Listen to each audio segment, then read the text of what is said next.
சாந்தியும் சமாதானமும் நம் அனைவரின் மீதும் உண்டாவதாக. எல்லா புகழும் இறைவன் ஒருவனுக்கே. நம்ம தொடர்ந்து நிலவரங்களை பார்த்துட்டு இருக்கோம். இன்னைக்கு வந்திருக்கக்கூடிய சில முக்கியமான தகவலை ஒரு தொகுப்பாக பார்க்கலாம்.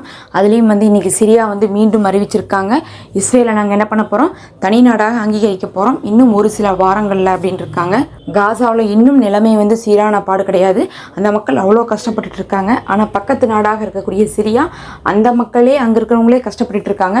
அதை கூட பொருட்படுத்தாமல் அங்கே இருக்கக்கூடிய அந்த அல்சாரா அப்படின்னு சொல்லக்கூடிய ஜூலானி என்ன பண்ணிட்டு இருக்காருன்னா, நாங்கள் இஸ்ரேலோடு இணைய போகிறோம். எப்படி எஜிப்டு, ஜோர்டானு, யுஏஇ, அதே மாதிரி பஹ்ரைனு, மொரோக்கோ, துருக்கி இவங்க எல்லாருமே இஸ்ரேல்கிட்ட நட்பு பாராட்டுறாங்களோ அதே போல் நாங்களும் நட்பு பாராட்ட போகிறோம். இஸ்ரேலுக்கு முழு சப்போர்ட்டை கொடுக்க போகிறோம். இஸ்ரேலை நாங்கள் ஏற்றுக்க போகிறோம், இஸ்ரேல் எங்களோட டீலிங் பண்ண போகிறாங்கன்னு சொல்லிட்டு அறிவிச்சிருக்காங்க. நம்ம இந்த ஈரான் போர் நடக்கும்போது கவனிச்சாவே தெரியும், சிரியாவுடைய ஜூலானி என்ன பண்ணியிருந்தாருன்னா, இஸ்ரேலுடைய இராணுவத்தை தெற்கு பகுதிக்கு கொண்டு குவிச்சிருந்தாரு. வாங்க, ஈரான் என்ன பண்ணுறாங்க, தாக்குதலுக்கு தரை வெளியில் வந்தாலும் வந்துடுவாங்க, அப்படி வந்தால் இந்த பகுதிக்குள்ளே தான் வரணும், அதனால் என்ன பண்ணுங்க, இந்த இடத்துல இருங்கன்னு சொல்லிட்டு கூப்பிட்டுருந்தாங்க. அதனால இஸ்ரேல் பல பகுதிகளில் இராணுவத்தையே குவிச்சிருந்தாங்க.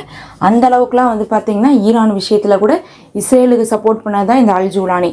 பத்தாவதுக்கு சிரியாவுடைய வான்பரப்பையெல்லாம் பயன்படுத்தி தான் ஈரானை போய் என்ன பண்ணாங்கன்னா அட்டாக் பண்ணியிருந்தாங்க இஸ்ரேல். அதுக்கு பார்த்தீங்கன்னா பர்மிஷன் கொடுத்துருந்தாங்க. இஸ்ரேலுக்கு என்ன வேணாலும் செய்கிறக்கு ரெடியாக இருக்கும். ஈரான் அடிக்கணுமா அடிச்சுக்கோங்க, லெபனானை தீக்கணுமா தீர்த்துக்கோங்க, காசா விஷயத்தில் என்ன வேணால் பண்ணிக்கோங்க, நாங்கள் எதையுமே கேட்க மாட்டோம்னு சொல்லிட்டு ஒரு முடிவோடு தான் சிரியா கவர்மெண்ட் இருந்துகிட்ருக்கு. சிரியாவில் இருக்கக்கூடிய மக்கள் பார்த்திங்கன்னா ஆசாத்துடைய ஆட்சிக்கு பின்னாடி நல்லாலாம் கிடையாது. ஆசாத்துடைய ஆட்சி ஒரு கொடுமையான ஆட்சி தான். ஆனால் அந்த ஆட்சி போனதுக்கு பிறகு பார்த்திங்கன்னா இஸ்ரேலுடைய ஆதிக்கம் அந்த இடத்துல அதிகமாயிருச்சு. அதுலேயும் இந்த ஜூலானி எப்படிப்பட்டவர்னா, 10 கோடி ரூபாய் பார்த்திங்கன்னா அமெரிக்காவே அவருடைய தலைக்கு பரிசு தொகை அறிவிச்சிருந்துச்சு.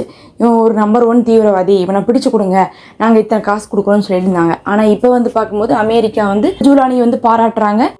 அதுலேயும் ட்ரம்ப் சவுதிக்கு போனப்போ பார்த்தா டீலிங்லாம் பேசும்போது சிரியாவிலேருந்து போய் கலந்துக்கிட்ட போது என்ன சொல்லியிருந்தாங்கன்னா, நாங்கள் சிரியா மேலே இருக்கக்கூடிய பொருளாதார தடையெல்லாம் நீக்க போகிறோம், சிரியாவை நாங்கள் என்ன பண்ண போகிறோம், வளர்க்குறதுக்கான திட்டத்தையெல்லாம் நாங்கள் போட போகிறோம். சிரியாவில் இருக்கக்கூடிய ஜூலானி அமெரிக்காவுக்கும் இஸ்ரேலுக்கு சாதகமாக நடந்துக்கிறாரு, அவர் பார்த்திங்கன்னா ரொம்ப நியாயமாக இருக்கார், அதனால் அவர் மேலே இருக்கக்கூடிய அந்த தீவிரவாதி பட்டத்தையும் நாங்கள் நீக்கிறோன்னு சொல்லிட்டு சிரியா மேலே இருக்கக்கூடிய பொருளாதாரத்தையும் நீக்கி ஜூலானி மேலே இருக்கக்கூடிய நம்பர் 1 கிரிமினல் அப்படின்னு சொல்லக்கூடிய அந்த ஒரு அறிவிப்பையுமே நீக்கியிருந்தாங்க. அப்படின்னா இந்த மேற்கத்திய நாடுகளுக்கு அப்படின்னா என்ன அர்த்தம், இவங்களுக்கு வேணும்னா நல்லவங்க, இவங்களுக்கு வேணாட்டினா கெட்டவங்க.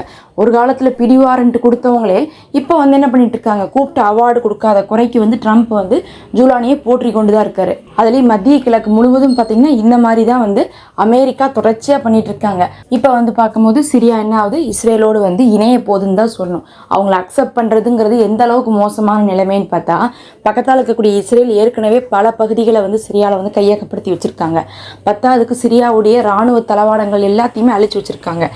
என்னதான் துருக்கியுடைய அதிபர் எர்டோகானுடைய தலைமையின் கீழே தான் சிரியாவை கைப்பற்றினாங்கன்னு சொன்னாலும் கூட, சிரியாவை பார்த்தா அதிகமான உரிமையை கொண்டாடிட்டு இருக்கிறது இஸ்ரேலாக தான் இருந்துட்டு இருக்காங்க. துருக்கி என்னதான் பிடிச்சாலும் அவங்களும் ஒரு காலத்தில் பிரயோஜனம் இல்லாமல் விட்டுட்டு தான் போக போகிறாங்க. ஏன்னா இஸ்ரேல் என்ன பண்ணிட்டான், அவன் உள்ளே பூந்துட்டான், நீ செஞ்சு வச்ச வேலைக்கு நான் அனுபவிச்சுக்கிறேங்கிற மாதிரி துருக்கி அதிபர் எர்டோகானுக்கே அலுவா கொடுத்துட்டு இஸ்ரேலுடைய நெத்தன்யாகு சிரியாவோடு பார்த்திங்கன்னா ஒரு நல்ல ரிலேஷன்ஷிப்பில் இருந்துட்டு இருக்காங்க. கூடி சீக்கிரமே இப்படியே கொஞ்சம் கொஞ்சமாக பிடிச்சி என்ன பண்ணிடுவாங்க, ஒட்டுமொத்த சிரியாவையும் இஸ்ரேலோடு சேர்த்து அந்த கிரேட்டர் இஸ்ரேல் அப்படிங்கக்கூடிய கான்செப்டுக்குள்ளே கொண்டு வந்துருவாங்க. ஆக்சுவலாக இந்த சிரியா ஆட்சி மாற்றம் வந்ததுக்கு பிறகு தான் இஸ்புல்லாவுடைய ஆயுதமெல்லாம் என்ன ஆரம்பிச்சிச்சு, குறைய ஆரம்பிச்சிச்சு. ஈரானுக்கும் இஸ்புல்லாவுக்கும் இருந்த கனெக்ஷன் குறைஞ்சனால இஸ்புல்லா பார்த்திங்கன்னா அதுக்கப்புறம் மீண்டு வர முடியல அப்படிங்கிறது தான் உண்மை. என்னதான் அவர்கள் சண்டை போடுறதுக்கெலாம் தெம்பாக இருந்தாலும் சரி, ஆனால் அவங்களுடைய ஆட்சியில் இருக்கிறவங்களும் சப்போர்ட் பண்ண மாட்டேங்கிறாங்க.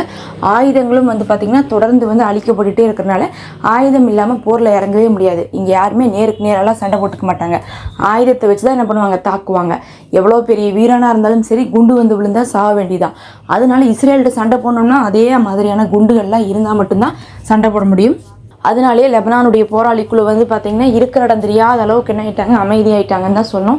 அப்பப்போ ஏதாவது ஸ்பீச்லாம் கொடுக்குறாங்க, ஆனால் கொடுத்து ஒரு பிரயோஜனம் இல்லை. நம்ம ஈரானுடைய விவகாரத்திலே பார்த்தோம், ஈரானுக்கு சப்போர்ட்டாக கூட அவங்க இறங்க முடியலன்னா அந்த அளவுக்கு நிலைமை இருக்குது. அப்புறம் எப்படி இவங்க போய் காசாவுக்கு இறங்க போகிறாங்க? அதுக்கு ஒரு முக்கியமான காரணம் இந்த சிரியா தான். சிரியாவுடைய ஆட்சி கவிழ்க்கப்பட்டதுக்கு பிறகு தான் லெபனான் ஒரு வழி ஆயிடுச்சுன்னு நம்ம சொல்லணும். இதெல்லாம் இல்லாமல் நேற்றைய தினம் பார்த்திங்கன்னா ஒரு அறிக்கையை ஐடிஎஃப் வெளியிட்டிருக்காங்க. அந்த 12 நாள் போர் நடந்துச்சு பாருங்கள். அந்த 12 நாள் போரில் என்னென்னலாம் நடந்திருக்குது அப்படின்னு சொல்லிட்டு ஒரு தொகுப்பே வெளியிட்டிருக்காங்க. பலராலையும் ஆச்சரியமாக வந்து பார்க்கப்பட்டிருக்கு. ஏன்னா இதெல்லாம் மறைச்சு தானடா வச்சுருந்தீங்க அப்படிங்கிற அளவுக்கு இஸ்ரேல் வந்து சண்டை போடுறப்ப இதெல்லாம் சொல்லவே இல்லை. இப்போ தான் வந்து வெளியே இருக்குது. அதில் சொல்கிறாங்க 32 மாடி கட்டிடம் இருக்குது பாருங்கள், ஒரு மால். அந்த மால் ஃபுல்லாகவே வந்து என்ன இருக்குன்னா அழிக்கப்பட்டிருக்காம இந்த தாக்குதலில். அதுக்கப்புறம் அந்த மாலுக்குள்ளே இருந்த பொருட்களை எல்லாம் திருடர்கள் பூந்து என்ன பண்ணியிருக்காங்க, திருடிட்டு போயிருக்காங்கன்னு சொல்லிட்டு சொல்லப்பட்டிருக்கு. அதோடு சேர்ந்து வந்து பார்த்திங்கன்னா 78 பேர் சிம்பத் உளவு பிரிவை சேர்ந்தவங்க இறந்துருக்காங்க. 33 பேர் மொசாட் உளவு பிரிவை சேர்ந்தவங்க இறந்துருக்காங்க. 6 இராணுவ உயர்மட்ட தலைவர்கள் வந்து இறந்துருக்காங்க. அது இல்லாமல் கடற்படையினர் வந்து 77 பேர் இறந்துருக்காங்க. 177 பேர் வந்து விமானப்படையில் வந்து இறந்துருக்காங்க. 427 பேர் வந்து பார்த்தா இராணுவத்தினர் வந்து இறந்துருக்காங்க. இது போக பொதுமக்கள்னு சொல்லிட்டு 3000 பேருக்கு மேலே வந்து பார்த்திங்கன்னா மரணம் அடைஞ்சிருக்காங்க இஸ்ரேல்னு சொல்லிட்டு இப்போது வந்து அவங்களுடைய ஆர்எட்ஸ் பத்திரிகையே வந்து தகவலை கொடுத்துருக்காங்க. போரெல்லாம் முடிஞ்சு ஒரு வாரம் கழிச்சு தான் வந்து என்ன பண்ணுறாங்க, இப்போ தான் தகவல் வருது 3000 பேர் இஸ்ரேலில் அந்த 12 நாள் தாக்குதலில் ஈரான்லேருந்து அடி வாங்கி சேர்த்துருக்காங்கன்னு சொல்லிட்டு. ஆனால் நமக்கு என்ன கணக்கு சொன்னாங்க, 27 பேர் தான் இறந்துருக்காங்க, மிச்சவங்களாம் படுகாயம் அடைந்திருக்காங்கன்னு சொன்னாங்க. நம்ம அப்பயே சொல்லியிருந்தோம், இஸ்ரேல் வந்து பார்த்திங்கன்னா என்னதான் பங்கருக்குள்ளே ஓடி போய் ஒளிங்கன்னு சொன்னாலும் அவங்க மக்களே வந்து என்ன பண்ணாங்கன்னா அவங்களுடைய அயன்டோம் காப்பாற்றுன்னு சொல்லிட்டு ரொம்ப நம்பிக்கையில் இருந்தாங்க. அதில் வந்து இந்த பீர் ஷீபா அப்படிங்கக்கூடிய பகுதியாகட்டும், இன்னும் 2-3 பகுதிகள் முழுசாக தரைமட்டமாக்கப்பட்டுச்சு. ஒரு பகுதி முழுவதும் தரைமட்டமாக்கப்படுதுனாவே கண்டிப்பாக 100கணக்கான மக்களுடைய உயிரிழப்புகள் இருக்குன்றோம். 3000 பேர் வந்து உயிரிழந்திருக்காங்க, இராணுவத்தை சேர்ந்தவங்க, தலைமை அதிகாரிகள், அது போக பொதுமக்கள்னு சொல்லி. இதுவே வந்து அந்த மக்களுக்கு காட்டும் ஈரானோடு போட்டு சண்டையில் இஸ்ரேல் ஜெயிச்சாங்களா தோத்தாங்களா அப்படிங்கிறது. இனி நெத்தன்யாகு சொல்கிறத கூட பார்த்தீங்கன்னா அந்த மக்கள் நம்ப மாட்டாங்க. ஆனால் இதெல்லாம் பார்த்தாதுன்னு சொல்லிட்டு இப்போ நெத்தன்யாகு மறுபடியும் ட்ரம்ப்பை போய் சந்திக்க போகிறாராமா. சந்திச்சு என்ன பேச போகிறாங்கன்னு பார்க்கும்போது காசா விவகாரமாக என்ன முடிவெடுக்கலாம் அப்படிங்கிறத பேச போகிறாங்களாமா. அதுக்கப்புறம் ஈரான் விஷயத்தில் எங்களுடைய வெற்றியை வந்து நாங்கள் கொண்டாட போகிறோன்னு இருக்காங்க. இவங்க 2 பேர் தான் மாற்றி மாற்றி சொல்லிக்கணும் வெற்றி பெற்றுட்டோன்னு சொல்லிட்டு. அமெரிக்கா அடித்த இடத்துல வந்து பார்த்தா அணு ஆயுதமே இல்லை அப்படிங்கிறது IAEAவே வந்து உறுதிப்படுத்திட்டாங்க. அதுக்கப்புறம் இஸ்ரேல் அடித்ததில் வந்து பார்க்கும்போது அடித்ததில் இழப்பு வந்து ஈரானுக்கு இருந்தாலும் பதிலடியில் இஸ்ரேலில் 3000 பேரெல்லாம் இறந்துருக்காங்கன்னா அது எவ்வளோ பெரிய இழப்பாக இருக்குன்னு சொல்லிட்டு இன்றைக்கி அவங்களுடைய உளவுத்துறையே வந்து பேசிகிட்டு இருக்கு. இப்படியெல்லாம் போயிட்டு இருக்கும்போது இவங்க 2 பேரும் மாற்றி மாற்றி என்ன பேசணும்னா, நாங்கள் தான் ஈரானை வந்து என்ன பண்ணிட்டோம், கவுத்துட்டோம், நம்ம அடித்த ஒரே அடியில் ஈரான் என்ன பண்ணிட்டாங்க, மண்டிட்டுட்டாங்க, மன்னிப்பு கேட்டுட்டாங்க, சமாதானத்துக்கு வந்துட்டாங்கன்ட்டு இவங்க வேணால் என்ன பண்ணிக்கலாம்னா அந்த க்ளோஸ்டு ரூமில் வந்து பேசிக்கலாம். ஆனால் உண்மை என்னன்னு பார்க்கும்போது இஸ்ரேலும் இதில் தோத்துருச்சு, அமெரிக்காவும் இதில் தோத்துருச்சு, ஈரான் தான் இந்த தடவை ஜெயிச்சிருக்காங்க. ஈரானுக்கு இழப்புகள் இருந்தாலும் சரி, அடிக்கவே முடியாத ஒரு இடத்த அடிச்சிருக்காங்க. அதே மாதிரி உலகமே வந்து தாக்கு பிடிக்க முடியாத அமெரிக்காட்டையே இவங்க தாக்கு பிடிச்சிருக்காங்க. அப்படிங்கிறத வச்சு சர்வதேசமே இப்போ ஈரான் பக்கம்தான் வந்து பார்த்திங்கன்னா கவனத்தை செலுத்திட்டு இருக்காங்க. அதிகமான ஆயுதம் ஈரானுடைய ஆயுதம் தான் இப்போ விற்பனைக்கு வந்துட்டு இருக்கு. ஏன்னா இஸ்ரேலுடைய அரணாக இருந்த வான் தடுப்புகள் எல்லாத்தையுமே ஃபெயிலியர் பண்ணது ஈரானுடைய ஆயுதம் தான் சொல்லிட்டு ஈரானுடைய ஆயுத பிஸ்னஸ் இப்போ ஓஹோன்னு போயிட்டுருக்கு. அப்படி ஓஹோன்னு போகிறனால என்ன ஆகுனா அவங்களுக்கு வந்து அமெரிக்காவுடைய பொருளாதார தடையெல்லாம் மீறி வருமானம் வருவதற்கான ஒரு வாய்ப்பு ஏற்பட்டுருது. இது அவங்களுடைய இழப்புகளிலிருந்து அவங்க மீண்டு வர்றதுக்கு ஒரு காரணமாக இருக்கும். பொறுத்திருந்து பார்க்கலாம். இதெல்லாம் தான் இப்போ வந்திருக்கக்கூடிய முக்கியமான தகவல்.